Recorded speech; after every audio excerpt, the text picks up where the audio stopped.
Praise the Lord. Hallelujah. Yesterday, God has promised me something that He would do it.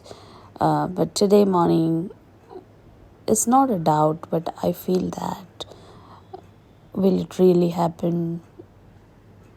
We go through the mix emotions, and we feel that in the natural it doesn't seem happening, but yes, in the supernatural realm, God can do it.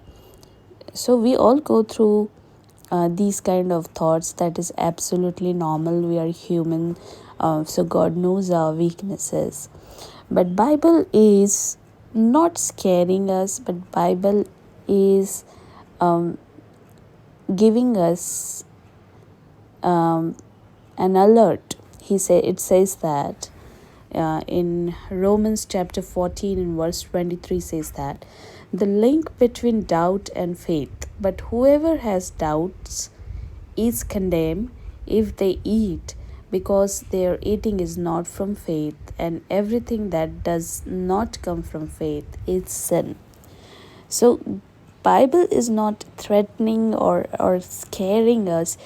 It is giving us an alert that doubt is a sin.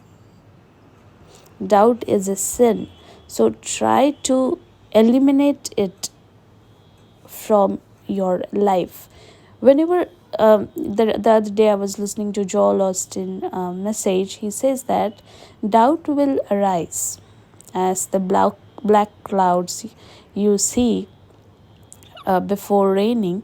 So doubt will arise, and whenever there is doubt, you have to believe that that is a sign of your blessings. Whenever the negative thoughts come, your miracle is near. So what you have to do is, whenever you get such thoughts, doubtful thoughts, that oh, the day seems very dry and I don't feel that today God can do something. So that is just our way of imagining the time and the work of God, whether that will take place on that particular day or not.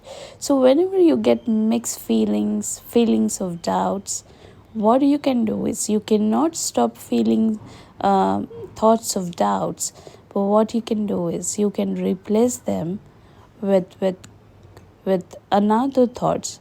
For example, if I'm getting a scary thought, no, it will not happen today, again you will fall, badly. But you can say, yesterday God helped me with his righteous hand to stand, and today I will not fall, but today he will help me to take my first step, and tomorrow he will make me to walk fast, and the day after tomorrow he will make me to run. So that should be your answer to any negative thought coming to your mind. So replace those thoughts with positive thoughts, and when you do that, when you replace a negative thought with positive thought, God will be pleased with you. Amen. Believe and work. Believe and work. Praise the Lord.